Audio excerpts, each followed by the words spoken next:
نحمدہ و نصلی علی رسولہ الکریم اما بعد فاعوذ باللہ من الشیطان الرجیم بسم اللہ الرحمن الرحیم رب اشرح لی صدری ویسر لی امری واحلل عقدۃ من لسانی یفقہوا قولی۔ آج ہم سورۃ البقرہ آیت نمبر 21 سے 29 تک کا مطالعہ کریں گے۔ یا ایھا الناس، اے لوگو، کون سے لوگو؟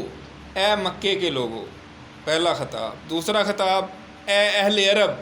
پھر اللہ تعالیٰ نے فرمایا وَأُمُّ الْقُرَىٰ وَمَنْ حَوْلَهُ، یعنی ہم نے آپ کو ڈرانے والا بھیجا ہے ام القریٰ مکے کے لوگوں کے لیے اور پھر اس کے ارد گرد جو لوگ ہیں۔ تو ارد گرد سے مراد قریبی ارد گرد بھی ہوتا ہے اور پھر ارد گرد تو پھیلتا ہی جاتا ہے، پوری دنیا جو ہے اس کے حصار میں آ جاتی ہے۔ تو پوری کائنات، پوری زمین کے لوگوں کے لیے اللہ تعالیٰ نے کہا ہے۔ اور پھر انسانوں کی جتنی بھی کیٹیگریز ہیں، یعنی کوئی کسان ہے، کوئی ملازم پیشہ ہے، کوئی جنگل کا رہنے والا ہے، شہر کا رہنے والا ہے، ریگستان کا رہنے والا ہے، کہیں کا بھی رہنے والا ہے، سارے انسانوں کو خطاب کر کے اللہ تعالیٰ فرما رہے ہیں کہ یا ایھا الناس، اے لوگو، خطاب ہے، اے کر کے بلایا جا رہا ہے، خبردار سن لو، او مین کائنڈ، یا ایھا الناس اعبدوا ربکم الذی خلقکم، اس رب کی عبادت کرو تم سب جس نے تم سب کو پیدا کیا ہے، والذین من قبلکم، اور جو تم سے پہلے تھے ان کو بھی پیدا کیا ہے، لعلکم تتقون، تاکہ تم اپنا بچاؤ کر سکو، اپنے آپ کو نقصان سے بچا سکو۔ تو یہاں پہ اللہ تعالیٰ نے انسانیت کو خطاب کیا ہے، اس میں مسلمانوں سے خطاب نہیں ہے کہ یا ایھا المؤمنین نہیں کہا گیا، یا ایھا الذین آمنوا نہیں کہا گیا، یہاں پہ یا ایھا الناس کہا ہے، اور اس میں ساری انسانیت شامل ہے، اور جو مسلمان ہیں وہ بھی شامل ہیں، اور جو مسلمان ابھی تک نہیں ہوئے، جو ہندو ہیں، مشرک ہیں، یہودی ہیں، عیسائی ہیں، دہریے ہیں، لبرل ہیں، جتنی بھی دنیا ہے، جتنے بھی انسان ہیں، سب کو خطاب ہے۔ اور اللہ تعالیٰ خطاب کر کے یہ احساس دلا رہے ہیں کہ میں نے تم سب کو پیدا کیا۔ یہ بڑی اہم چیز ہے، یعنی کوئی بھی دنیا کے انسان جو ہے وہ اس سے انکاری نہیں ہو سکتا کہ اللہ تعالیٰ نے یہ زمین، جب کافروں کو، مشرکین عرب کو پوچھا جاتا تھا، سورہ زمر میں آتا ہے وَلَئِن سَأَلْتَهُم مَّنْ خَلَقَ السَّمَاوَاتِ وَالْأَرْضَ لَيَقُولُنَّ اللَّهُ، کہ جب آپ ان سے پوچھتے ہیں کہ یہ زمین و آسمان کو کس نے پیدا کیا، تو وہ کہتے ہیں ضرور اللہ نے۔ وہ ضرور کہیں گے کہ اللہ نے پیدا کیا، یعنی اس سے انکاری نہیں تھے وہ۔ تو جب اس چیز کا انکار نہیں کر رہے، مان رہے ہو، تو پھر اسی اللہ کی عبادت کرو۔ اور پھر بعض ایسے دہریے اور ایسے لبرل ہوتے ہیں، وہ کہتے ہیں جی اچھا تم کو اللہ نے پیدا کیا، تم سے پہلے کس لوگوں کو کس نے پیدا کیا؟ تو اس کا بھی جواب دے دیا کہ یہ پوری مطلب آپ، ہمیں بھی اللہ نے پیدا کیا، ہم سے پہلے لوگوں کو بھی، ان سے پہلے لوگوں کو بھی، اینڈ تک جو ہے نا حضرت آدم تک بات چلی جائے گی، یعنی پوری ایک سیریز چل پڑتی ہے نا، یعنی تم سے پہلے پھر ان سے پہلے جو ہے نا وہ مزید جو ہے نا پہلوں تک، تو اینڈ تک آپ پہنچ جائیں گے۔ تو یہاں پہ اللہ تعالیٰ فرما رہے ہیں کہ یا ایھا الناس اعبدوا ربکم الذی خلقکم والذین من قبلکم لعلکم تتقون، تاکہ تم اپنا بچاؤ کر سکو اگر اللہ کی عبادت کرو گے۔ اور اللہ تعالیٰ نے قرآن مجید میں سورہ ذاریات میں بھی فرمایا وما خلقت الجن والانس الا لیعبدون، کہ ہم نے جن و انس کو نہیں پیدا کیا مگر اپنی عبادت کے لیے۔ اور عبادت کا مفہوم جو ہے وہ عام طور پہ ہم سمجھتے ہیں کہ نہیں وہ نماز پڑھیں گے، نفل پڑھیں گے، بس یہی عبادت ہے۔ تو یہ ایک بڑا اہم نقطہ ہے، اس پہ غور کرنے کی ضرورت ہے۔ یعنی ہم سمجھتے ہیں عبادت تو یہی ہے، لیکن آپ کوئی بھی کام کر رہے ہیں وہ عبادت ہے اگر آپ کی نیت یہ ہو کہ میں اللہ کا حکم مان کے کر رہا ہوں اور اللہ کے رسول کی اطاعت میں کر رہا ہوں، کوئی بھی کام جو ہے وہ عبادت بن جائے گا۔ ٹھیک ہے، عبادت صرف نماز روزہ وہی نہیں ہے۔ آپ دیکھیں ہمارے تو کرنسی کے نوٹوں پہ بھی لکھا ہوتا ہے رزق حلال کمانا عین عبادت ہے۔ ٹھیک ہے، تو جب آپ اپنی کمائی کے لیے جاتے ہیں، کوئی بھی کام کرتے ہیں، کاروبار کر رہے ہیں، نوکری کر رہے ہیں، اس میں اگر ایمانداری سے کام کریں اور جو تاجر ہے وہ اگر بے ایمانی نہ کرے، ناپ تول میں کمی نہ کرے اور اللہ اور اللہ کے رسول کی تعلیمات کے مطابق عمل کرے کہ ناپ تول میں کمی نہیں کرنی، اور ایسے تاجر جو ہیں ان کی بڑی فضیلت بیان کی گئی ہے، تو ظاہر ہے وہ عبادت ہے۔ اسی طرح جو نوکری کرتے ہیں وہ اپنا ٹائم اور اپنی ڈیوٹی صحیح سر انجام دیں، تو یہ عبادت ہے۔ اس طرح مختلف شعبے ہو سکتے ہیں۔ تو اللہ کی عبادت جو ہے وہ آپ کی 24 گھنٹے میں ہو سکتی ہے اگر آپ کی نیت یہ ہو کہ میں نے اللہ کے حکم کے مطابق کام کرنا ہے. یعنی یہاں تک حدیث میں آتا ہے، آپ نے اکثر سنا ہوگا کہ بیوی کے منہ میں لقمہ ڈالنا بھی صدقہ ہے. ٹھیک ہے نا، تو صدقہ جو ہے یہ کیا ہے؟ عبادت ہے. آپ نے بیوی بچوں پہ خرچ کرنا بھی صدقہ ہے، تو یہ بھی عبادت ہے. تو یعنی عبادت بہت اس کی ایکسپینڈ کر جاتی ہے اگر ہم ہر چیز کو اللہ اور اللہ کے رسول کی تعلیمات کے تحت لیں. الذی جعل لکم الارض فراشا والسماء بناء، وہ اللہ جس نے تمہارے لیے زمین کو فرش بنا دیا ہے. زمین کو اللہ تعالیٰ نے ایسا ہموار بنایا ہے کہ ہم اس پہ چل پھر سکتے ہیں، اس میں ہم مکان بنا سکتے ہیں، روڈز بنا سکتے ہیں. اگر ساری زمین کے اوپر پہاڑ ہی ہوتے تو پھر آپ سوچیں کس طرح ہم زندگی گزارتے، کیسی مشکلات ہوتی. یعنی اگر آپ پہاڑی علاقے میں جائیں تو کیا ہے، وہاں پہاڑ ایسے ہی ہے نا، کس طرح. تو اللہ تعالیٰ نے اوورآل زمین کو ہموار بنایا ہے. اور جب بھی کبھی اس طرح کی بات کی جاتی ہے، ایک دن میں پہلے بھی بات کر رہا تھا، تو ایکسیپشنل کیسز کی بات نہیں ہوتی، عمومی بات ہوتی، جنرل، یعنی جنیریکلی بات ہوتی ہے کہ اوورآل زمین ہموار ہے. اس میں ایکسیپشنل کیسز ہیں کہ پہاڑ ہیں بیچ بیچ میں، ظاہر ہے وہ اللہ تعالیٰ نے مقصد بھی بتا دی ہے. تو اگر ساری زمین پہ پہاڑ ہی پہاڑ ہوتے تو پھر کیا حشر ہوتا ہمارا، پھر ہم کیسے ٹریول کرتے، کتنی مشکل پیش آتی. اور باقی جو اس پہ ہم چیزیں کر رہے ہیں، تو یہ اللہ تعالیٰ کا بڑا کرم ہے. اور اللہ تعالیٰ نے یہ احسان یاد کرایا ہے، الذی جعل لکم الارض فراشا والسماء بناء، اور آسمان کو چھت بنا دیا ہے. آسمان کے بارے میں سائنسدان ابھی تک کچھ بھی نہیں سمجھ سکے. ان کی جو ہے نا مبلغ علم جو ہے ان کا، وہ کچھ بھی نہیں ہے اس کے بارے میں. ابھی انسان نے بہت ترقی کی ہے لیکن اس کو پتہ ہی نہیں آسمان کہاں پہ ہے، کتنا ہے، کیا ہے. اور اللہ تعالیٰ کہہ رہے ہیں کہ میں نے آسمان کو چھت بنا دی ہے. اور ایسے لگتا ہے کائنات کی وسعت جتنی سمجھ آ رہی ہے، ایسے لگتا ہے واقعی کہ چھت ہے، جیسے گھر کا چھت، جیسے ہم بیٹھے ہیں یہ چھت ہے. تو چھت کا کیا مقصد ہوتا ہے؟ چھت کا مقصد یہ ہوتا ہے کہ ہمیں ہر طرح کے طوفان سے بچائے، باہر سے کوئی چیز نہ آ کے ہمارے اوپر گر جائے، کوئی پتھر کوئی چیز نہ آ کے گرے. ٹھیک ہے، ہمیں ہر طرح کے طوفان سے اور اس طرح کی چیزوں سے، بلاؤں سے، کوئی بھی خطرناک جانور نہ آ کے حملہ ہو. تو پوری کائنات جو اللہ تعالیٰ نے بنائی، جو اربوں خربوں گلیکسیز پہ، اور پتہ نہیں کتنے سٹارز ہیں، پتہ نہیں کائنات میں کیا کیا کچھ ہو رہا ہے، اور دھماکے ہو رہے ہیں اور کر رہے ہیں. تو یہ ساری چیزیں اگر چھت نہ ہوتی تو ہمارے اوپر آ کے گرتی اور ہم کب کے تباہ ہو گئے ہوتے. زمین تو کچھ بھی نہیں ہے. زمین تو اللہ تعالیٰ کی کائنات میں ایک ریت کے ذرے کے برابر بتایا جاتا ہے، جتنے بھی بڑے سائنسدان ہیں وہ بتاتے ہیں ہمیں. تو اس پہ آ کے کوئی بھی سٹار گرتا تو ہم تباہ ہو جاتے. لیکن آپ نے دیکھا کہ کبھی اس طرح نہیں ہوتا. اگر کوئی تھوڑا بہت آتا ہے وہ بھی رستے میں تباہ ہو جاتا ہے. تو اللہ تعالیٰ نے محفوظ چھت بنایا. اور یہ قرآن مجید میں اللہ تعالیٰ نے کہا بھی، ہم نے آسمان کو محفوظ چھت بنایا ہوا ہے. تو یہ اللہ تعالیٰ کا بڑا کرم ہے. تو اللہ تعالیٰ ایسے نہیں قرآن مجید میں کہہ رہے کہ بس سمائی بنا، اور آسمان کو ہم نے چھت بنایا ہے، اور اس چھت کے کسی کو پلرز نہیں نظر آتے. یہ بھی اللہ تعالیٰ فرماتے ہیں کہ اس کے ہم نے پلر بنائے ہیں، ستون بنائے ہیں، لیکن کسی کو نظر نہیں آتے. وَأَنزَلَ مِنَ السَّمَاءِ مَاءً، اور پھر ہم نے نازل کیا آسمان سے پانی. سبحان اللہ، اللہ تعالیٰ نے آسمان سے پانی نازل کیا ہے. جیسے ابھی بھی بادل گرج رہے ہیں، پانی اللہ تعالیٰ بارش برسائے. تو پانی جو ہے، جو اللہ تعالیٰ بارش برساتا ہے، اس کی بہت زیادہ اہمیت ہے، ہم سب کو معلوم ہے. لیکن اس پانی کی اہمیت جو ہے قرآن مجید میں اللہ تعالیٰ نے فرمائی ہے. اس کو اللہ تعالیٰ ماء مبارکن بھی کہا ہے، جو عام طور پہ ہمارے ذہن میں شاید نہیں ہوتا. یعنی بارش کا پانی برکت والا پانی ہوتا ہے اور اس کی بہت زیادہ فضیلت ہے. تو پانی اپنی جگہ اہم ہے، لیکن پھر اللہ تعالیٰ نے آسمان سے پانی نازل فرمایا اور اس سے کیا کیا؟ فَأَخْرَجَ بِهِ مِنَ الثَّمَرَاتِ رِزْقًا لَكُمْ، پھر اس میں سے ثمرات یعنی پھل اگائے جو تمہارے لیے رزق ہیں. اور ثمرات سے مراد صرف فروٹ نہیں ہوتا، اس سے مراد ہر کھانے والی چیز ہے. اور پھلوں سے ہم عام طور پہ مراد یہی لیتے ہیں، آم ہے، کیلا ہے، اور امرود ہے، انار ہے، جو عام پھل ہیں.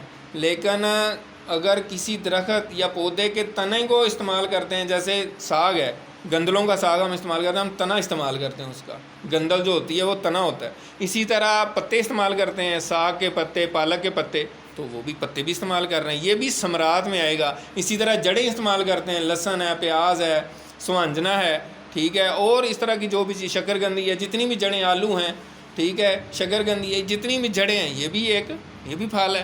تو پھول بھی استعمال کرتے ہیں، ٹھیک ہے نا، لوگ گلاب کے پھول کو بھی کھاتے ہیں، ایون کہ باقی سبزیوں میں آپ کھاتے ہیں، گوبھی جو ہے اس کو گوبھی کا پھول ہی کہا جاتا ہے، اور مطلب ہر طرح، اور پھل تو ہم کھاتے ہی کھاتے ہیں۔ تو یہ ساری چیزیں جو ہیں وہ اللہ تعالیٰ نے فرمایا کہ ہم نے تمہارے لیے اس پانی کے ذریعے اگائی ہیں، سبزیاں بھی اور پھل بھی، اور پھر جو کچھ بھی اگایا تمہارے لیے بھی اور تمہارے مویشیوں کے لیے بھی، متاع لکم ولانعامکم، قرآن مجید میں آتا ہے کہ یہ سامان ہے تمہارے لیے بھی اور تمہارے مویشیوں کے لیے بھی، کیونکہ مویشیوں کا پھر بعد میں تم نے دودھ پینا ہے، تم نے مٹن کھانا ہے اور بیف کھانا ہے، تو یہ بھی تمہارے ہی لیے ہے بیسیکلی جو کچھ بھی اگایا ہے۔ تو یہ اللہ تعالیٰ ساری چیزیں گنوا کے کہہ رہے ہیں فلا تجعلوا للہ اندادا، پس تم نہ، پس فا ہینس، یعنی فا کا لفظ جو ہے بڑا اہم ہے، ہم تو فا ایسے ہی پڑھ جاتے ہیں، یعنی فا پس ہینس آپ کیا نہ کریں، لا تجعلوا للہ اندادا، پس تم سب نہ بناؤ اللہ تعالیٰ کے شریک، اللہ تعالیٰ کے ضد، اللہ تعالیٰ کے مخالف نہ بناؤ، وانتم تعلمون، جانتے بوجھتے، یہ عربی کا قاعدہ ہے، وہ اس کو ہم وہ حالیہ کہتے ہیں، وانتم تعلمون، اس حال میں کہ تم جانتے ہو، یعنی تم جانتے بوجھتے اللہ تعالیٰ کے شریک نہ بناؤ۔ جب اللہ تعالیٰ نے سر مان بھی رہے ہو کہ اللہ تعالیٰ نے ہمیں پیدا کیا، ہمارے آباء و اجداد کو پیدا کیا، اللہ تعالیٰ نے زمین بنائی، اللہ تعالیٰ نے آسمان بنایا، اللہ تعالیٰ نے پانی نازل کیا، اس میں سے سارے پھل اگائے، سبزیاں اگائیں، جیسے جانور بھی کھاتے ہیں تم بھی کھاتے ہو، تو دنیا کی ہر چیز جو کھا رہے ہو نعمتیں وہ ساری اللہ نے پیدا کی ہیں، تو پھر کیا ہو جاتا ہے تمہیں کہ تم اللہ تعالیٰ کے ساتھ شریک ٹھہرانے شروع کر دیتے ہو؟ نہیں جی، اللہ تعالیٰ بھی کرتا ہے، بھی کر لینا ہے، بھی کر لینا ہے، اس کے پاس چلے جائیں وہ تمہیں یہ کر دے گا، وہ تمہیں وہ کر دے گا، اللہ تعالیٰ کو لفٹ ہی نہیں کرواتے، تو یہ کیا طریقہ ہے بھائی؟ تو ایسا نہ کرو، اللہ تعالیٰ کہہ رہے ہیں کہ فلا تجعلوا للہ اندادا وانتم تعلمون، پاس تم شریک نہ ٹھہراؤ اللہ تعالیٰ کے اس حال میں کہ تم جانتے ہو، وَإِن كُنتُمْ فِي رَيْبٍ مِّمَّا نَزَّلْنَا عَلَىٰ عَبْدِنَا، اور اگر تمہیں ذرا سا بھی شک ہے، ذرا سا بھی تردد ہے، ذرا سی بھی تمہیں ڈاؤٹ ہے، کس بارے میں؟ کہ مما نزلنا علی عبدنا، اس کتاب یعنی قرآن مجید کے بارے میں جو ہم نے اپنے بندے یعنی اپنے محبوب صلی اللہ علیہ وسلم پر نازل کی ہے، تو پھر کیا کرو، فَأْتُوا بِسُورَةٍ مِّن مِّثْلِهِ، تو پھر تم اس طرح کی، اس کی مثال، اس طرح کی ایک صورت بنا لے ہو جس طرح کی قرآن مجید کی صورتیں ہیں، بے شک سب سے چھوٹی صورت کی طرح کی صورت بنا لاؤ، وَادْعُوا شُهَدَاءَكُم مِّن دُونِ اللَّهِ إِن كُنتُمْ صَادِقِينَ، اور تم سب کو بلا لو، سب کو دعوت دو، جتنے بھی تمہارے گواہ ہیں، دوست ہیں، مددگار ہیں، سب کو، جن و انس کو بلا لو، اللہ کے سوا سب کو بلا لو، ان کنتم صادقین، اگر تم سچے ہو۔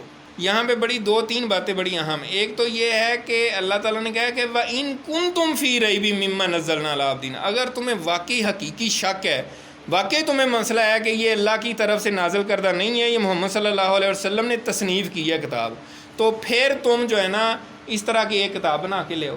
بھائی تمہیں اللہ تعالیٰ چیلنج دے رہا ہے کہ یہ میرا محبوب ہے اور اس نے 40 سال تمہارے اندر زندگی گزاری ہے، بچپن سے لے کے، ایسے بابے تمہارے اندر موجود ہیں جب پیدا ہوئے تھے تو اس وقت جانتے ہیں، ابھی ان کی عمر کتنی ہوئی ہے؟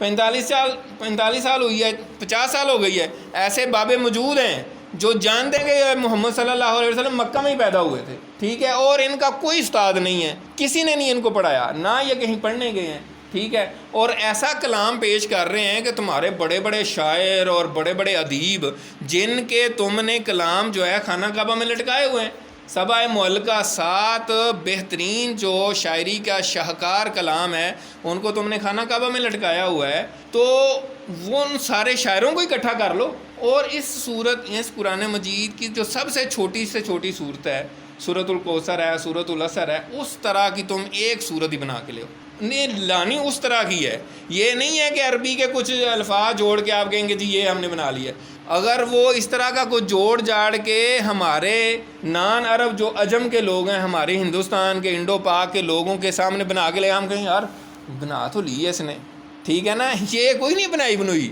ابھی بھی دیکھیں نا، ابھی کوئی بھی عربی جو ہے وہ آپ کو 4 لائنیں لکھ دے عربی میں تو آپ کہیں گے ہاں یار یہ تو قرآن کی طرح ہی لگ رہا ہے، نہیں، قرآن کا جو فصاحت ہے، بلاغت ہے، جو اس میں معنی ہے، جو اس میں قوانین ہیں، جو اصول ہیں، جو الفاظ کا چناؤ ہے، جو اس کی گہرائی ہے، جو وسعت ہے، جو ہائی لیول کی لینگویج ہے، وہ ایک ہی وقت میں ایک ہی سنٹینس میں نہیں لا سکتے، یعنی بعض اسکالرز نے یہ کہا ہے ایک آیت بھی نہیں لا سکتے. اور میں آج ہی سوچ رہا تھا سورۃ الکوثر کی مثال دی نا, حضرت علی رضی اللہ تعالیٰ عنہ نے سورۃ الکوثر کو لٹکا دیا جہاں وہ 7 ان کے بڑے شاعری کے لٹکے ہوئے تھے نمونے, تو حضرت علی رضی اللہ تعالیٰ عنہ نے جا کے لٹکا دیا سورۃ الکوثر کو. 3 آیتیں تھیں, تو آگے دیکھ رہے ہیں, بار بار دیکھ رہے ہیں, بار بار دیکھ رہے ہیں. تو لبید بن ربیعہ بہت بڑا شاعر تھا, اس کا بھی کلام لٹکا ہوا تھا, تو اس نے دیکھ کے آخر میں یہی کہا ما ھذا کلام البشر. اس نے کہا کہ یہ کسی انسان کا کلام ہی نہیں ہو سکتا. اور وہ بعد میں مسلمان ہو گئے تھے, 60 سال کی عمر میں وہ مسلمان ہو گئے تھے, اور پھر 60 سال اور زندہ رہے, 120 سال وہ زندہ رہے ہیں. اور حضرت عمر رضی اللہ تعالیٰ عنہ نے ایک دفعہ ان سے کہا کہ ربیعہ یار کوئی شعر ہی سنا دو. لبید بن ربیعہ, لبید ان کا اصل نام تھا, کہ لبید یار کوئی شعر ہی سنا دو. تو انہوں نے کہا آپ بعد القرآن یا امیر المومنین, کیا قرآن مجید کے بعد بھی قرآن شعر کی کسی کی گنجائش ہے؟ انہوں نے, بعض دوسرے اسکالر نے کہا ہے کہ انہوں نے شعر کہنے چھوڑ دیا تھا. انہوں نے کہا اب اس کے قرآن مجید کے بعد شعر نہیں کہنا چاہیے, یعنی اب ضرورت ہی نہیں ہے, اس کے سامنے کیا شعر گیا. اس نے تو بالکل صفحہ ہستی سے مٹا دیا ہماری شاعری کو, یعنی اس طرح کی ان کی سوچ, یعنی اس نے تو بالکل واش آؤٹ کر دیا, جیسے کہ اس کے ناک آؤٹ کر دیا, اب تو بالکل ختم کر دیا ہماری شاعری کو.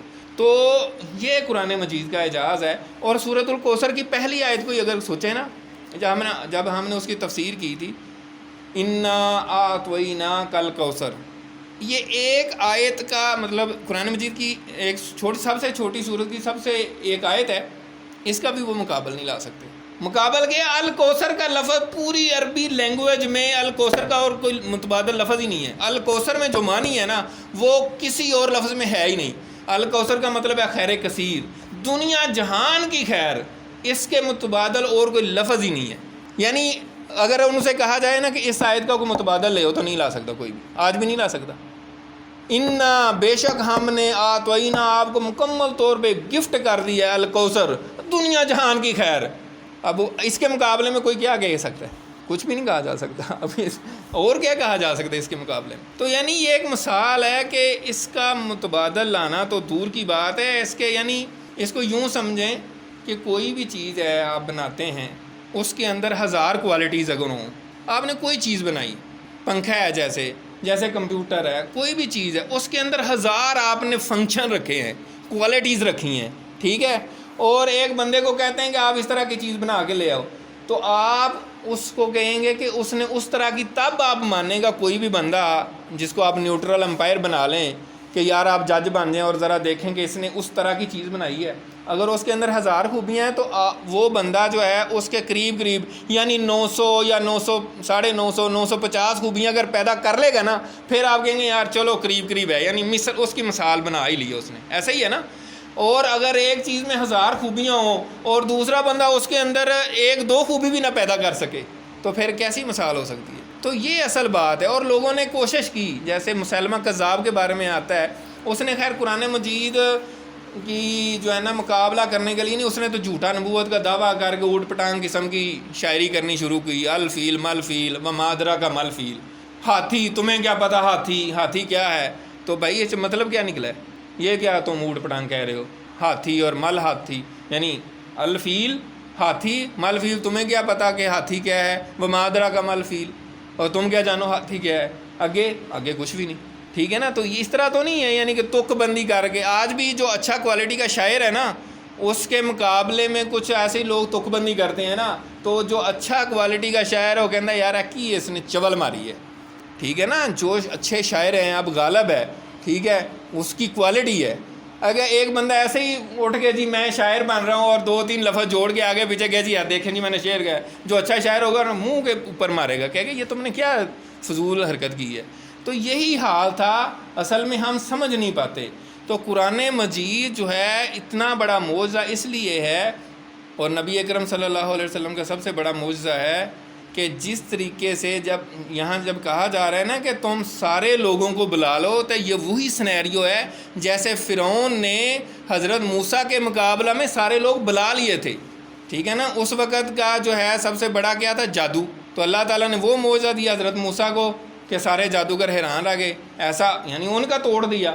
اور اس نے سارے اپنے جیسے یہاں کہا جا رہا ہے کہ سارے گواہ بلا لو, تو فرعون نے یہی کیا تھا. اس نے کہا تھا بلاؤ یار سارے جادوگروں کا مقابلہ کرتے ہیں. تو سارے جادوگر اکٹھے کر لیے اور پھر ہار گئے سارے, اور انہوں نے کہا کہ یہ جادو ہے ہی نہیں ہے.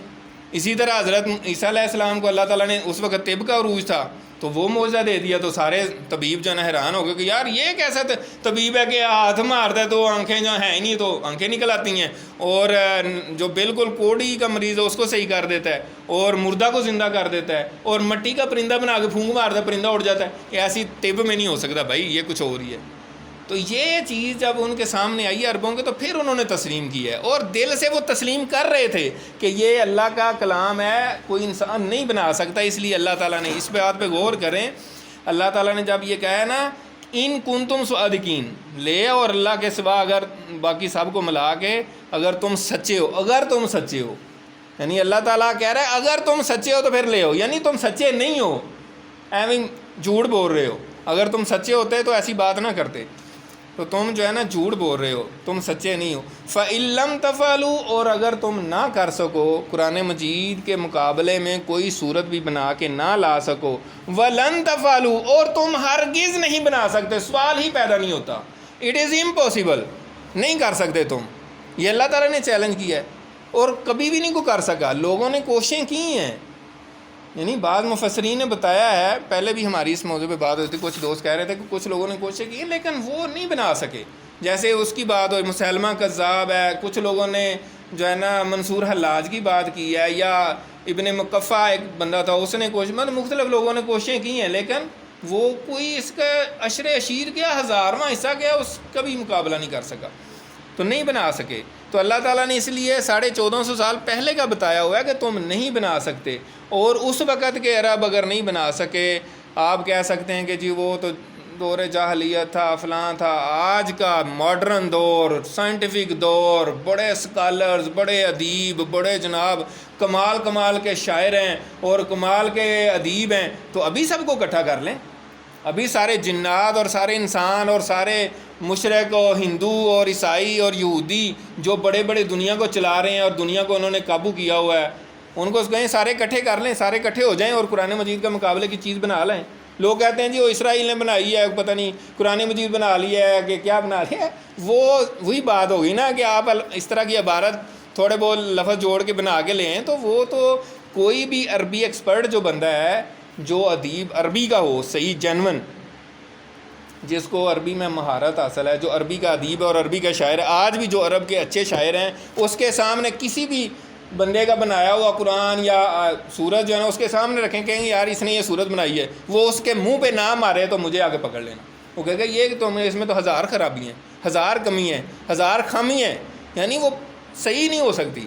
جو فٹنگ ہے، جو اس کی سیٹنگ ہے الفاظ کی، جو اس کے اندر اللہ تعالیٰ نے کمال رکھا ہے، تو یہ پاسبل ہی نہیں ہے۔ اللہ تعالیٰ نے اس لیے اسی وقت بتا دیا تھا، اور پھر کیا کہا، وَلَن تَفْعَلُوا، اور تم ہرگز نہیں کر سکتے، فَاتَّقُوا النَّارَ الَّتِي وَقُودُهَا النَّاسُ وَالْحِجَارَةُ، تو پھر ڈر جاؤ، بچو، یعنی تم جو یہ دعویٰ کر رہے ہو تم سچے بھی نہیں ہو اور تم یہ کر بھی نہیں سکو گے، لہٰذا اس جہنم سے ڈر جاؤ جو کہ کیا ہے، وقودها الناس والحجارہ، جس کا ایندھن انسان بھی ہیں اور پتھر بھی ہیں، یعنی اس جہنم میں انسان بھی جلیں گے، جیسے آپ گھر میں آگ جلاتے ہیں، اب تو گیس ہے اور بس بٹن دباتے ہیں، تو لیکن پہلے جو چولہے تھے اور اس میں لکڑیاں جھونکی جاتی تھیں، تو اسی طرح انسان بھی جھونکے جائیں گے، انسان جلیں گے، اس کا ایندھن ہے، اس کی آگ بھڑکانے کے لیے انسان جلیں گے۔ آج میں اپنے بیٹے کو بخاری شریف پڑھا رہا تھا، اس کے سٹارٹ میں یہ حدیث ہے، ٹھیک ہے نا، کہ انسان جو ہیں جس کے اندر رائی کا، مطلب جو لوگ جہنم میں چلے جائیں گے، جو پکے کافر ہیں وہ تو ادھر ہی رہیں گے ہمیشہ، لیکن جس کے دل میں رائی کے دانے کے برابر بھی ایمان ہوگا، وہ جہنم میں جل جل کے کوئلہ جیسے ہوتا ہے ویسے ہو گیا ہوگا۔ اور پھر اللہ تعالیٰ حکم دیں گے کہ جس کے دل میں جو ہے نا رائی کے دانے کے برابر بھی، جو سرسوں کا دانہ ہوتا ہے اس کے برابر بھی کسی کے دل میں ایمان ہے، تو اس کو جہنم سے اب نکال لیں، ان کو نکالا جائے گا اللہ کے حکم سے، اور پھر جنت کی جو نہر ہوگی، زندگی کی نہر، اس میں ان کو ڈالا جائے گا، اور پھر وہ اس پہ اگیں گے، جیسے دانہ اگتا ہے اور پیلے پیلے رنگ کا ہوتا ہے، اس میں ان کی باڈی جو ہے نا دوبارہ بلڈ ہونی شروع ہوگی، ورنہ وہ جل چکے ہوں گے، تو وہاں سے پھر وہ دوبارہ زندہ ہوں گے۔ تو یہ انسان جو ہے اس میں جلیں گے، اور انسان کے اندر کیا کیا پتہ نہیں کتنی چیزیں ہیں۔ مصطفیٰ صاحب بیٹھے ہوئے ہیں ماشاءاللہ، کیمسٹری کے ایکسپرٹ ہیں، انسان کے اندر فاسفورس بھی ہے، ٹھیک ہے، اور وہ جلنے کا کام دیتا ہے۔ یہ جو آپ کی دیا سلائی ہے اس کے اوپر جو لگی ہوتی ہے، یہ کیا ہے؟ فاسفورس، اس کو جلاتے ہیں آپ، تو انسان کے اندر ہوتا ہے فاسفورس، تو انسان جلے گا۔ اور پھر پتھر بھی، اور پتھروں کی آگ جو ہے آپ سمجھتی ہیں، جیسے یہ اینٹوں کے بٹے ہیں، اس میں کون سا پتھر ڈلتا ہے؟ اور بھی بٹیاں جو جلاتے ہیں، تو ایسے ایسے پتھر ہیں جن سے آگ کے کئی گنا، اور یہاں بعض مفسرین نے کہا کہ گندک کے پتھر مراد ہیں۔ اور گندک کا پتہ نہیں، آپ سب لوگوں کو نہیں پتہ، لیکن ہم تو بچپن میں گندک استعمال کرتے رہے ہیں، ٹھیک ہے نا؟ تو گندک تو بہت زیادہ آگ ہی آگ ہوتی ہے، گندم کی اتنی سی لیں اور اس کو آگ لگائیں تو وہ بہت دھماکہ کرے گی۔ تو یہ جو ہے جہنم ایسی ہے، اس جہنم سے اللہ تعالیٰ کہہ رہے ہیں کہ بچاؤ اپنے آپ کو، قرآن مجید کو چیلنج نہ کرو، یہ ہم نے نازل کیا ہے، یہ ہمارے محبوب نے خود نہیں بنایا، خود تصنیف نہیں کیا، اور اگر تم باز نہ آئے تو پھر جہنم میں ڈالے جاؤ گے، جس کا ایندھن جو ہے وہ انسان بھی ہیں اور کیا ہیں؟ پتھر ہیں۔ اعدت للکافرین، وہ تیار کی گئی ہے، وہ تیار کر لی گئی ہے کافروں کے لیے، نہ ماننے والوں کے لیے، ضدی لوگوں کے لیے، ہٹ درم لوگوں کے لیے وہ تیار ہو چکی ہے۔ یہ نہیں ہے کوئی خیالی بات، نہیں ہے کوئی فلسفہ، نہیں ہے کہ نہیں جی دنیا میں برے اعمال کا نتیجہ مل جائے گا اور یہ جنت اور جہنم بس خیالی بات ہے، ایسی بات نہیں ہے۔ اللہ تعالیٰ قرآن پاک میں کہہ رہے ہیں، 2 ارب مسلمانوں کا عقیدہ ہے کہ یہ اللہ کی کتاب ہے جو ہمارے سامنے پڑھی ہوئی ہے، یہ جس کو میں پڑھ رہا ہوں، اس میں ہر لفظ جو ہے یہ سچا ہے۔ تو اللہ تعالیٰ فرما رہے ہیں کہ اعدت للکافرین، یہ کافروں کے لیے تیار ہو چکی ہے، بن چکی ہے، ایسا نہیں ہے کہ ابھی بننی ہے یا خیالی باتیں نہیں ہیں، یہ حقیقت ہے۔ یہ اللہ تعالیٰ نے جب کافروں کے بارے میں بتا دیا تو اب یہ ہے کہ ایمان والوں کے لیے کیا خوشخبری ہے، وَبَشِّرِ الَّذِينَ آمَنُوا، اور اللہ تعالیٰ نے فرمایا کہ بشارت دے دو ایمان والوں کو، وَعَمِلُوا الصَّالِحَاتِ، اور ان ایمان والوں کو جنہوں نے نیک اعمال کیے، یعنی وَبَشِّرِ الَّذِينَ آمَنُوا وَعَمِلُوا الصَّالِحَاتِ، اور بشارت دے دیجیے ان لوگوں کو جو ایمان بھی لائے اور نیک اعمال بھی کیے۔ یعنی صرف ایمان لانا کافی نہیں ہے، اس کے بعد نیک اعمال کرنا بھی ضروری ہے، یہ دونوں لازم و ملزوم ہے۔ ایک بندہ نیک اعمال کرتا رہتا ایمان نہیں لاتا تو اس کا بھی کوئی فائدہ نہیں ہے۔ اور آج کل کے بڑے دہریے اور لبرل بڑا پوچھتے ہیں کہ جی اس نے بڑا یہ نیک کام کیا، وہ نیک کام کیے تو اس کو کوئی اجر نہیں ملے گا۔ بھائی جس نے پوری کائنات پیدا کر دی، جس نے ہر نعمت دے دی، جس نے تم کو بھی پیدا کیا، تمہارے آباء و اجداد کو پیدا کیا، ہر نعمت دی، تمہیں رزق دیا، سارا کچھ دیا جو بھی ہم نے پڑھا ہے، آپ اس کو تو نہ مانو اور ادھر ادھر کی چیزیں کرتے رہو، تو پھر تمہیں کیسے انعام ملنا چاہیے؟ تمہیں کیسے کچھ ملنا چاہیے؟ ایک شخص ہے، اس کا باپ اس کو ہر نعمت دے، ٹھیک ہے، وہ اپنے باپ کو تو نہ مانے، وہ کہے کہ نہیں یار میں نہیں مانتا، ایسے ہی میرا ابا جو ہے نا ایسا ہی ہے، اور باہر جو ہے نا اس کے بڑے دوست یار بنے اور کہے کہ جی فلاں میرے دوست کا ابا جو ہے نا وہ بھی بڑا اچھا ہے، وہ بھی بڑا اچھا ہے، وہ بھی بڑا اچھا ہے، تو اس کے ابے نے اس کو گھر بھی بنا کے دیا، اس کی شادی بھی کی ہو، دنیا کی ہر نعمت بھی دی ہو، کہ نہیں میرا ابا نہیں ٹھیک، تو بتائیں، مثال سے سمجھانے کی بات ہے نا۔ تو جس نے سارا کچھ دیا اس کو تسلیم نہ کریں، اور جس نے کچھ نہیں دیا اس کو آپ کہیں وہ بھی دیا ہوا اللہ تعالیٰ کا ہی ہوگا، تو ایسی بات یہ صحیح نہیں ہے۔ تو وَبَشِّرِ الَّذِينَ آمَنُوا وَعَمِلُوا الصَّالِحَاتِ، تو بشارت دے دیجئے ایمان والوں کو اور جنہوں نے نیک اعمال کیے۔ نیک اعمال کون سے نیک اعمال؟ کوئی بھی عمل نیک نہیں ہو سکتا اگر وہ سنت کے مطابق نہ ہو۔ اللہ تعالیٰ پہ ایمان لانا ضروری ہے، اور محمد صلی اللہ علیہ وسلم نے جو طریقہ بتایا ہے اس کی ڈومین میں، اس کے جو ہے نا ریفرنسز میں آپ آ کے اس کے اندر اس کے چکھٹے میں رہ کے جو کام کریں گے وہی نیک عمل ہے۔ یہ نہیں ہے کہ آپ جو مرضی کرتے پھریں اور کہیں گے یہ نیک عمل ہے، وہ نیک عمل نہیں ہوگا۔ نبی اکرم صلی اللہ علیہ وسلم کی حدیث ہے کہ جس نے کوئی کام کیا اور اس پہ ہمارا اگر حکم نہیں ہے تو فہو رد، وہ پھر رد ہے، وہ اس کا کوئی قبولیت نہیں ہے۔ ان لہم جنات تجری من تحتها الانہار، تو یہ ایمان والوں کے لیے جو ہے نا باغات ہوں گے جن کے نیچے نہریں بہتی ہوں گی۔ کلما رزقوا منها من ثمرۃ رزقا، جب کبھی ان کو اس جنت میں رزق دیا جائے گا پھلوں میں سے، یعنی پھل دیے جائیں گے، قالوا ھذا الذی رزقنا من قبل، تو وہ کہیں گے یہ تو پھل ہمیں پہلے بھی ہم نے دنیا میں کھائے ہیں، تو جنت میں بھی وہی پھل مل رہے ہیں، یہ کیا بات ہوئی؟ لیکن جب وہ کھائیں گے نا تو پھر ان کو پتہ چلے گا کہ دنیا کے پھل اور جنت کے پھل جو ہے نا اس میں زمین و آسمان کا فرق ہوگا، لیکن وہ ہم شکل دیے جائیں گے۔ ہم شکل کیوں دیے جائیں گے؟ اس کی جو ریزن مفسرین نے بتائی ہے وہ یہ ہے کہ انسان اپنی مانوس چیز کی طرف جاتا ہے، ٹھیک ہے نا۔ اگر جنت کے پھل ایسے ہوں، یعنی کسی کی شکل اینٹ کی طرح کی ہو یا کسی کی شکل کپ کی طرح کی ہو، مثال سے سمجھانے کی کوشش کر رہا ہوں، یعنی مختلف شکلوں میں ہو، تو آپ تو اس کے قریب بھی نہیں جائیں گے، آپ کہیں گے پتہ نہیں یہ کون سی چیز ہے۔ انسانی نفسیات ہے نا، انسان کی نفسیات یہ ہوتی ہے کہ جو اس کی نون چیزیں ہوتی ہیں اس کی طرف بڑھتا ہے، جو اجنبی چیز ہوتی ہے اس سے ڈرتا ہے کہ یار پتہ نہیں کیسی ہو، اس کا ذائقہ پتہ نہیں کیسا ہوگا، کڑوا ہی نہ ہو، اور شکل بھی جانی پہچانی نہیں ہوگی تو وہ اس کی طرف نہیں بڑھے گا۔ تو اس وجہ سے اللہ تعالیٰ نے جنت میں جو پھل رکھے ہیں ان کی شکلیں تو دنیاوی پھلوں کی طرح کی ہوں گی، لیکن ذائقہ ٹیسٹ جو ہے ان کا اس سے ہزاروں گنا بہتر ہوگا۔ اور آپ اندازہ کر سکتے ہیں کہ اس دنیا میں ہی آپ کو پھلوں کے ذائقہ کا کتنا فرق ہوتا ہے۔ آم کے دیکھ لیں، ایک آم سادہ ہوتا ہے، پھر جناب چونسا آم ہوتا ہے، پھر جناب انور لٹور آم ہے، اس کو آپ کھائیں تو آپ کہتے ہیں بس یار ذائقہ ہے تو اس کا ہے، یہ دنیا میں اتنا فرق ہے، تو جنت کی تو بات ہی کیا۔ اسی طرح کیلا ہے، ایک عام کیلا ہوتا ہے، ایک چتری والا کیلا ہوتا ہے، اور ایک کیلا وہ ہوتا ہے جو پھل کے درخت کے اوپر پکتا ہے، وہ آپ میں سے شاید کسی نے کھایا ہو، ٹھیک ہے، میں نے کھایا بچپن میں، ہمارے گاؤں میں درخت ہے کیلے کے، اس کے اوپر ایک کیلا پک گیا تھا، یعنی اتارا ہی نہیں ہے، ورنہ تو وقت سے پہلے اتار کے نا اس کو کیمیکل لگاتے ہیں جس سے پکتے ہیں۔ وہ کیلے کا ذائقہ مجھے آج تک یاد ہے کہ اس کا ٹیسٹ ہی کچھ اور تھا، ایسا مزیدار۔ تو جنت کے پھل جو ہے نا، سمجھانے کے لیے بات کر رہا ہوں کہ وہ ایک دفعہ اگر بعض محققین کا خیال ہے کہ اگر جنت کا کوئی پھل دنیا میں کھا لینا، مرنے تک اس کو اس کا ٹیسٹ آتا رہے گا، یعنی جنت کے پھل کا تو کوئی سوچ ہی نہیں سکتا۔ اور حدیث ہے کہ جنت کی جو نعمتیں ہیں نہ کسی کے دل میں اس کا خیال آیا ہے، نہ کسی آنکھ نے دیکھی ہیں، نہ کان نے سنی ہیں، ایسی ہیں، اور جو چیزیں بتائی جاتی ہیں وہ صرف سمجھانے کے لیے ہیں جنت کی، ورنہ تصور بھی نہیں کیا جا سکتا۔ تو یہ اللہ تعالیٰ ان کو عطا فرمائیں گے۔ وَلَهُمْ فِيهَا أَزْوَاجٌ مُطَهَّرَةٌ، اور ان کے لیے وہاں پاکیزہ بیویاں ہوں گی، اور بیویوں کے لیے شوہر ہوں گے۔ یعنی دنیا میں جو نیک لوگ ہیں اگر اس کی بیوی جو ہے نا وہ ٹھیک نہیں ہوگی، جیسے بعض انبیاء تک کی بات آتی ہے، حضرت لوط اور حضرت نوح علیہ السلام کی بیویاں جو ہیں وہ انہوں نے خیانت کی ان کے ساتھ، تو ظاہر سی بات ہے وہ جنت میں نہیں جائیں گی، تو ان کو پاک بیویاں دی جائیں گی۔ اسی طرح کوئی اور بھی شخص ہو سکتا ہے جس کی بیوی جو ہے نا وہ دنیا میں اس کے ساتھ جو ہے نا ٹھیک نہ ہو، یعنی اس کے اعمال ٹھیک نہ ہوں، تو اس کو جنت میں پاک بیویاں دی جائیں گی۔ یعنی پاک مطلب یہ ہے کہ جسمانی لحاظ سے بھی پاک، روحانی لحاظ سے بھی، اخلاق کے لحاظ سے بھی، ہر طرح سے پاک بیویاں۔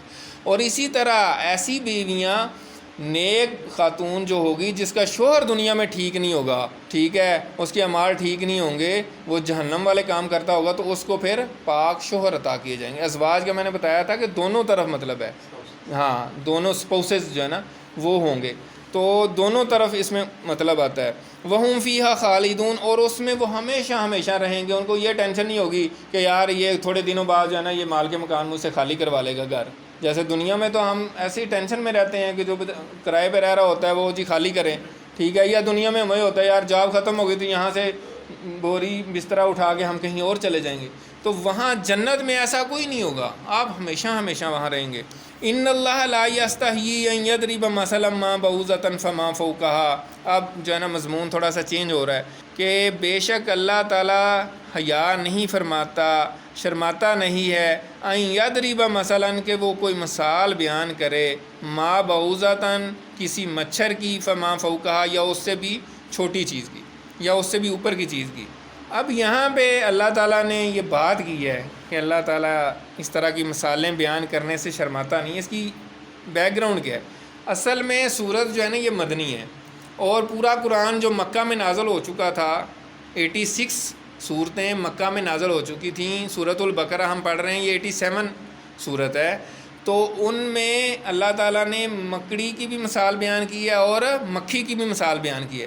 سورۃ الحج میں اللہ نے مکھی کی مثال بیان کی ہے، اور بہت ہی زبردست انداز سے مثال بیان کی ہے، اگر کبھی غور کریں مزہ آ جاتا ہے، لیکن کافر اعتراض کر رہے ہیں۔ اسی طرح مکڑی کی مثال بیان کی ہے، تو وہ مثالیں بیان ہو چکی تھیں، ترتیب میں اب اس طرح آ رہا ہے نا، لیکن مکی صورتوں میں وہ مثالیں بیان ہو چکی تھیں، اور اس پہ انہوں نے اعتراض کیا تھا کہ آپ کہتے ہیں کہ یہ اللہ کا کلام ہے، اور اللہ تعالیٰ کو کیا ضرورت ہے کہ مکھی اور مچھر اور مکڑی کی مثالیں بیان کرے، تو یہ اللہ کا کلام نہیں ہو سکتا، اتنا اعلیٰ کلام، اتنی بڑی ہستی کا کلام، اور اس میں یہ چھوٹی چھوٹی مکھی اور مکڑی کی مثالیں ہیں، تو یہ کیسے ہو سکتا ہے؟ تو اس کا جواب اللہ تعالیٰ دے رہے ہیں، اور یہ قرآن مجید کا اور اللہ تعالیٰ کا ایک جو ہے نا حکمت برا انداز ہے ضروری نہیں ہوتا کہ کسی بندے کو اس کے اعتراض کا جواب دیں، اس کا نام لیں اور اس کو مشہور کریں اور اس کو پبلک میں جو ہے نا گھسیٹیں اور اس کے سوال کو بھی دہرائیں۔ آپ ڈائریکٹ جواب دے دیں، اس کو پہنچ جائے گا۔ تو یہ قرآن مجید کا اسلوب ہے، اللہ تعالیٰ کا اسلوب ہے۔ یہاں اللہ تعالیٰ نے دیکھیں یہ نہیں بتایا کہ وہ یہ مطلب اللہ تعالیٰ ڈائریکٹ بات کر رہے ہیں کہ اللہ تعالیٰ اس بات سے نہیں بھائی شرماتا۔ اللہ تعالیٰ نے یہ نہیں کہا کہ مکے کے فلاں فلاں ولید بن مغیرہ، عتبہ بن ربیعہ، شیبہ بن ربیعہ یا ابو جہل یا فلاں امیہ بن خلف فلاں لوگ جو ہے نا اعتراض کر رہے ہیں، ٹھیک ہے، اور پھر انہوں نے یہ اعتراض کیے۔ نہیں، اللہ تعالیٰ ڈائریکٹ بتا رہے ہیں کہ اللہ تعالیٰ اس بات سے نہیں شرماتا۔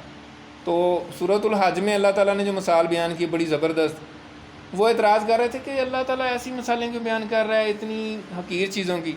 لیکن جب کسی چیز جو حقیر چیز ہوگی تو اس کو مثال بھی حقیر اس کی حقیر مثال سے سمجھائیں گے تو زیادہ سمجھ آئے گی نا۔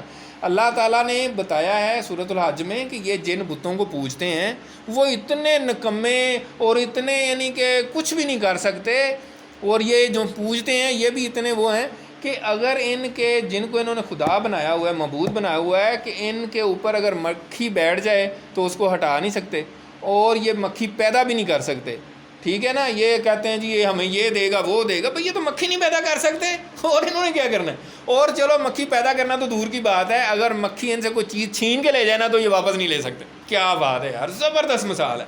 اور یہ مثال میرے خیال اس سے بیسٹ مثال ہو ہی نہیں سکتی تھی۔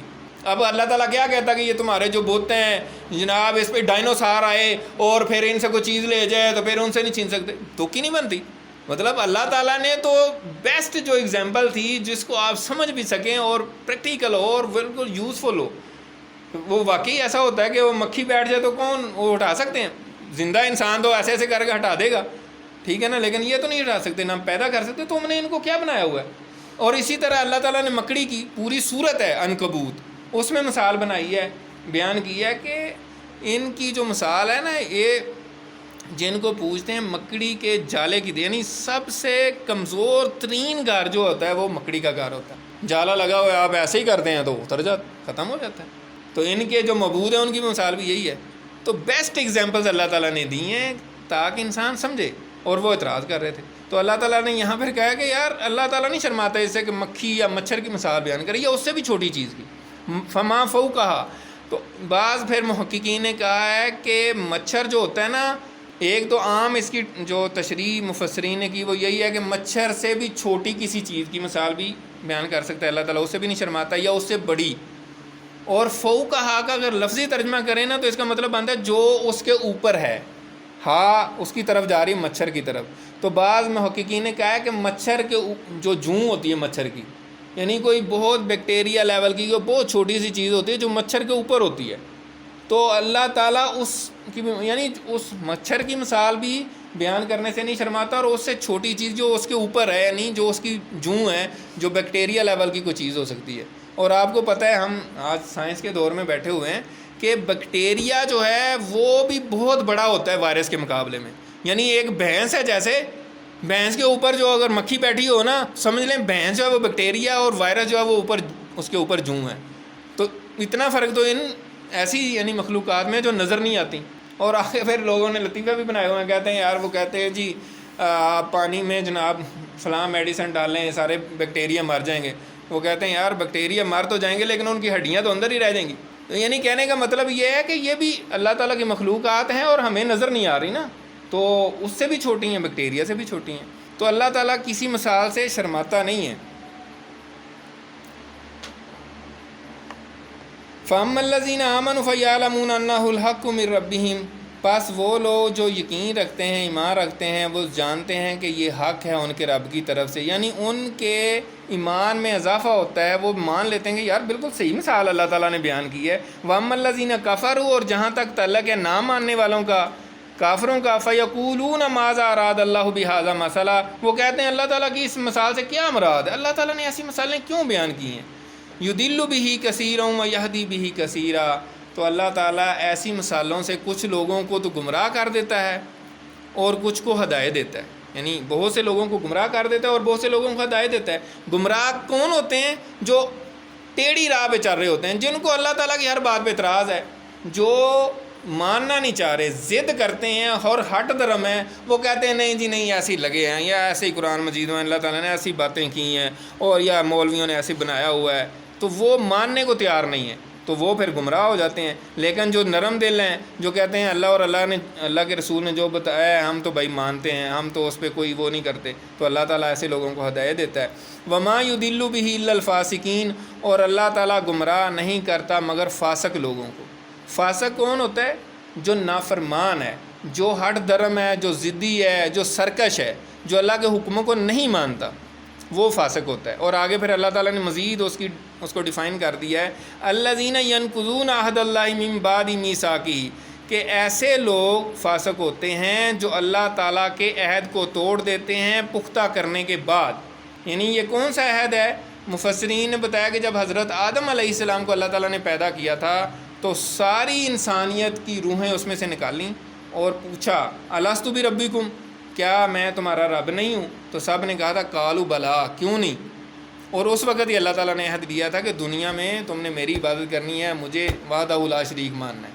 تو اب دنیا میں آ کے اگر کہیں گے جی ہم نہیں مانتے اور اس کے خلاف چلیں، اسی لیے بعض اسکالرز کہتے ہیں کہ اگر وہی نہ بھی نازل ہوتی تو اللہ تعالیٰ نے جو عقل اور شعور انسان کو دیا ہے، جو اس کے اندر تحت شعور میں چیزیں بیٹھی ہیں، جو عہد الست میں ہم نے عہد کیا تھا اس روز، وہ ہمارے اندر بلٹ ان موجود ہے، تو اس کی وجہ سے بھی ہم ہدایت کے راستے پہ پہنچ سکتے ہیں۔ یعنی مین بیسک لیول کی جو چیزیں ہیں، پھر آگے ڈیٹیلز ہیں جو شریعت بتاتی ہے۔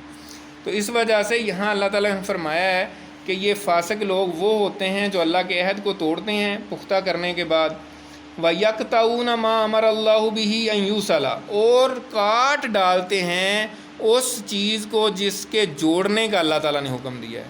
اللہ تعالیٰ نے صلہ رحمی کا حکم دیا ہے، رشتہ داروں سے تعلق جوڑنے کا حکم دیا ہے، یہ لیکن یہ توڑتے ہیں۔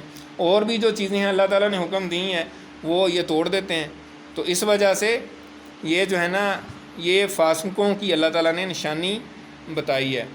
اولئک هم الخاسرون، تو یہی لوگ خسارے والے ہیں، نقصان والے ہیں۔ تو اللہ تعالیٰ نے تعلقات اور رشتہ داروں سے جوڑنے کا حکم دیا، اور احادیث میں بھی آتا ہے ارحامکم ارحامکم، اپنے رشتہ داروں سے تعلق جوڑو، اپنے رشتہ داروں سے تعلق جوڑو۔ اور حدیث ہے کہ لا يدخل الجنت قاطع، جنت میں رشتہ داروں سے تعلق توڑنے والا داخل نہیں ہوگا۔ کیف تکفرون باللہ وکنتم امواتا فاحیاکم، تم کیسے اللہ تعالیٰ کا انکار کر سکتے ہو حالانکہ اس نے تم کو پیدا کیا ہے۔ وکنتم امواتا فاحیاکم، جب تم مردہ تھے اس نے تم کو زندہ کیا۔ ثم یمیتکم، پھر وہ تم کو مار دے گا۔ ثم یحییکم، پھر تم کو زندہ کرے گا۔ ثم الیہ ترجعون، پھر تم سب اس کی طرف لوٹ کر جاؤ گے۔ هو الذی خلق لکم ما فی الارض جمیعا، وہ ذات وہی ہے جس نے پیدا کیا ہے زمین کی ہر چیز کو تمہارے لیے۔ ثم استویٰ الی السماء، پھر وہ آسمان کی طرف مستوی ہوا۔ فسواہن سبع سماوات، پھر اس نے ان کو 7 آسمان بنا دیا۔ یعنی 7 آسمانوں کی حقیقت بھی ابھی انسان کو نہیں پتہ چلا۔ وَهُوَ بِكُلِّ شَيْءٍ عَلِيمٌ، اور وہ ہر چیز کا علم رکھنے والا ہے، تمام جہان کا علم اس کو ہے۔ جب اس کے پاس ہی سارا علم ہے تو اس کے آگے سرنڈر کرو اور اسی کو ہی اپنا رب مانو۔ تو اللہ تعالیٰ سے دعا ہے کہ اللہ تعالیٰ ہمیں عمل کرنے کی توفیق عطا فرمائے، اور جو کچھ بھی ہم نے پڑھا ہے آگے بیان کرنے کی اور دوسروں کو بتانے کی توفیق عطا فرمائے۔ وآخر دعوانا ان الحمد للہ رب العالمین۔ سبحانک اللہم و بحمدک، نشہد ان لا الہ الا انت۔